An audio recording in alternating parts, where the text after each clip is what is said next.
सही बच्चों को नमस्कार। हम बात कर रहे हैं class 12th mathematics NCERT chapter 5 उसकी एक्सरसाइज 5.1 हम डिस्कस कर रहे हैं। तो देखते हैं उसका अगला क्वेश्चन। देखिए अब हम बात करते हैं 16 क्वेश्चन की। ये आर डी शर्मा एक्सरसाइज 8.2 के थर्ड क्वेश्चन का 12th पार्ट भी है। 12th पार्ट भी है, चूँकि आर डी शर्मा भी हम अपलोड कर रहे हैं तो उसमें जब दोबारा नहीं, यही वाला क्वेश्चन उसमें भी अपलोड कर देंगे। देखिए क्वेश्चन एक जरा पढ़ लेते हैं। लिखा है function f x is given है -2 if x is less or equal to -1। It is 2x if x is greater than -1 and less or equal to 1। It is 2 when x greater than 1। और आपसे कह रहे हैं कि function की सांतत्य पर विचार करिए, यानी discuss the continuity of the function. देखिए हमने कहा था कि कंटिन्यूटी किस पॉइंट पे चेक करनी है, ये मेन मुद्दा है। तो जनरली बताया जाता है कि जहाँ पर जिस पॉइंट पर कर्व अपने नेचर को चेंज कर रहा होता है वहाँ पर चेक करते हैं, लेकिन ऐसा नियम है नहीं। आपको -1 से छोटे नंबर पे भी चेक करना पड़ेगा, 1 से बड़े पे भी चेक करना पड़ेगा। -1 पे फंक्शन अपना नेचर चेंज कर रहा है, less than or equal to -1 पे वो -2 है, और ग्रेटर देन -1 पे ये 2x है। 1 के लेस आर इक्वल टू 1 पे 2x है, और ग्रेटर देन 1 पे 2 है। तो आपको 1 पे भी चेक करना है। तो कंटिन्यूटी आपको 5 जगह चेक करनी है। -1 से छोटा, -1 पे, 1 पे, 1 से बड़ा, 4 पॉइंट पे चेक करनी है। ठीक है, ये केस 4 आपको यहाँ लिखने चाहिए थे। हमने कहा कई क्वेश्चन में डिस्कस किया है कि जो -1 से छोटा होगा या 1 से बड़ा होगा डायरेक्ट आप लिख सकते हैं। ठीक है, तो मैं वैसे तो इसको चारों पॉइंट पे हम चेक करने जा रहे हैं। केस 1 हम लिखने जा रहे हैं कि let x is equal to a ले लेते हैं, जो कि लेस देन -1 है। मतलब -1 से कोई भी छोटा नंबर हो सकता है, वो -2, -3, -4 कुछ भी हो सकता है। ठीक है, अब हमको ये तो मालूम है कि -1 से छोटे पर हमेशा ये -2 आ रहा है। तो अगर मैं लेफ्ट हैंड लिमिट निकाल देता हूँ, limit x tending to a minus f x, यानी कि f a minus h, limit h tending to 0, तो ये वैल्यू हमेशा -2 रहेगी, हम जानते हैं। ठीक, अगर हम राइट हैंड लिमिट निकालें, इसी में हम चेंज कर रहे हैं, right hand limit a plus, तो तभी ये -2 ही रहेगी। और अगर एग्जैक्ट a पर निकालें वैल्यू, तब भी -2 रहेगी, क्योंकि लेस देन -1 पे फंक्शन हमेशा -2 दे रहा है। तो आप लिखेंगे कि limit x tending to a f x, और एफ ए की वैल्यू इक्वल है, so it is continuous at x is equal to a which is less than -1। तो ये तरीका होता है कि हर नंबर पे डिस्कस करने का। ठीक है, अब हम -1 पे चेक करते हैं, एग्जैक्ट -1 पे क्या लफड़ा है। अब -1 पे तो दिख रहा है हमको कि कर्व अपना नेचर चेंज कर रहा है, लेकिन नेचर चेंज करने के बावजूद भी कर्व वही बन रहा है कि थोड़ा चेंज बन रहा है। तो दूसरा केस लिखेंगे, case 2 at x is equal to -1। लिखने का तरीका आप जानते हैं, left hand limit x tending to -1 minus f x. Continuity का बेसिक कंसेप्ट पढ़ने के बाद ही यहाँ पहुंचिएगा, तब समझ में आएगा ये। ठीक है, और 11th क्लास के लिमिट क्लियर हो तो सो फार सो गुड। तो ये क्या आ जाएगा, f -1 माइनस एच, और लिमिट h टेंडिंग टू 0, यानी x की जगह लिखना है -1 माइनस एच। कहाँ लिखना है, जहाँ फंक्शन -1 से छोटा हो। -1 से छोटे में फंक्शन की वैल्यू डायरेक्ट दी है -2, तो लेफ्ट हैंड लिमिट की वैल्यू पहले ही हो जाएगी -2। तो लेफ्ट हैंड लिमिट निकल आई। अब निकालेंगे राइट हैंड लिमिट। तो राइट हैंड लिमिट निकालने के लिए यहाँ 1 प्लस लिखेंगे, यहाँ प्लस लिखेंगे। ठीक है, और अब आपको x की जगह लिखना है -1 प्लस एच। कहाँ लिखना है, जहाँ फंक्शन -1 से बड़ा हो। यहाँ -1 से बड़ा है, ग्रेटर देन -1 है, तो यहाँ रख दो limit h tending to 0 to -1 minus h, -1 plus h. तो h को 0 करोगे तो भी -2 आ जाएगी। अब देखिए ये वैल्यू भी सेम वैल्यू दे रहा है। ठीक है, अब आपको उस पर्टिकुलर पॉइंट पे निकालना है, डायरेक्ट f -1 लिख दो, और इक्वल टू -1 पे वैल्यू क्या रही, -2। तो आपने क्या देखा कि लिमिट भी एग्जिस्ट कर रही है, तो आप लिख दीजिएगा limit x tend to -1 f x. जब ये लिखते हो इसका मतलब आप इसमें लेफ्ट हैंड और राइट हैंड दोनों लिख देते हो, is equal to f -1 so it is continuous at x is equal to -1, यानी -x बराबर -1 पर सतत है, सातत्य है, सतत है, जो भी लिख दीजिए। सातत्य तो उसके सतत होने की कंडीशंस होती हैं, ठीक है, सातत्य वो अलग बात हुई। तो ये आपने -1 पे चेक कर दिया।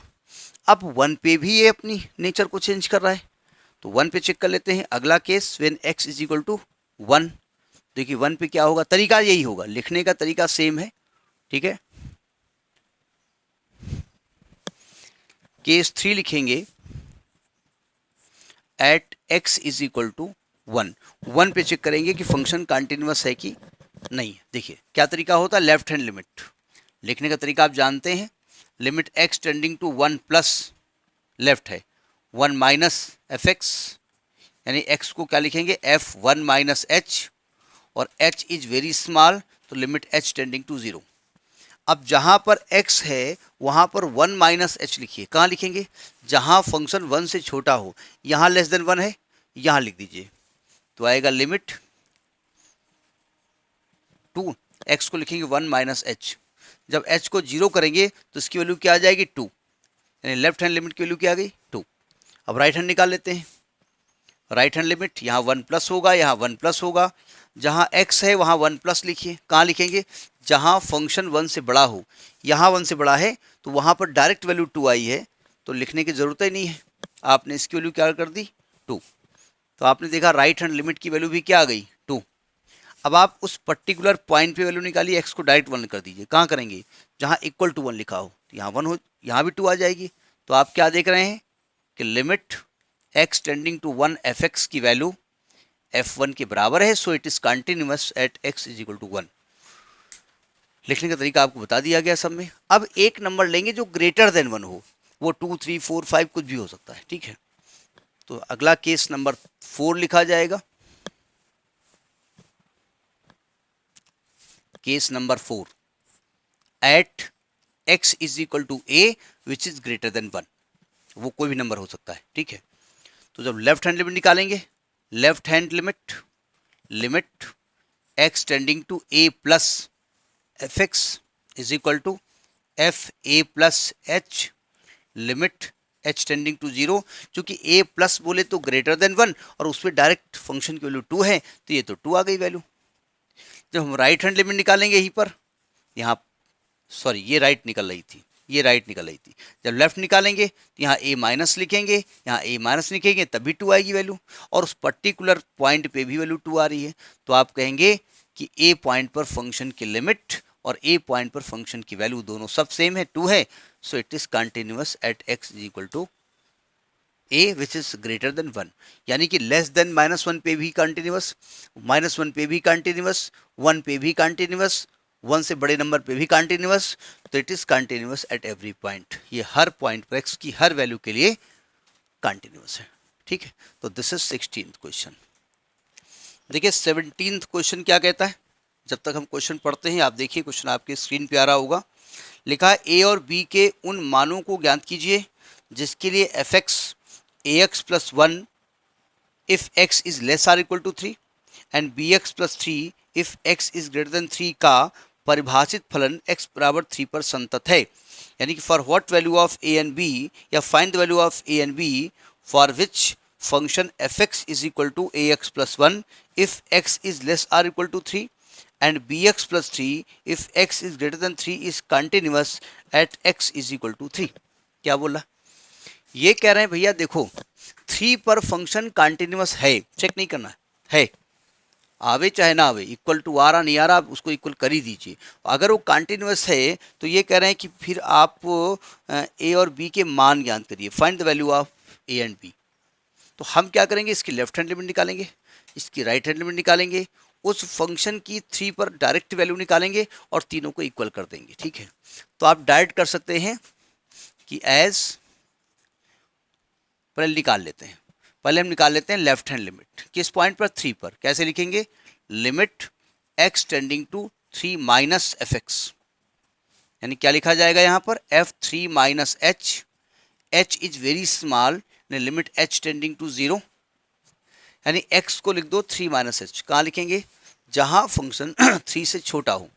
यहाँ पर लेस देन 3 है तो यहाँ लिखेंगे लिमिट h टेंडिंग टू 0 3, यहाँ लिखेंगे a, यहाँ लिखेंगे 3 माइनस एच प्लस 1। जब आप h को 0 कर दोगे तो ये वैल्यू आ जाएगी 3a प्लस 1, यानी लेफ्ट हैंड लिमिट की वैल्यू क्या आ गई? 3a plus 1। आप क्या निकालेंगे? राइट हैंड लिमिट निकालेंगे। कैसे लिखा जाएगा?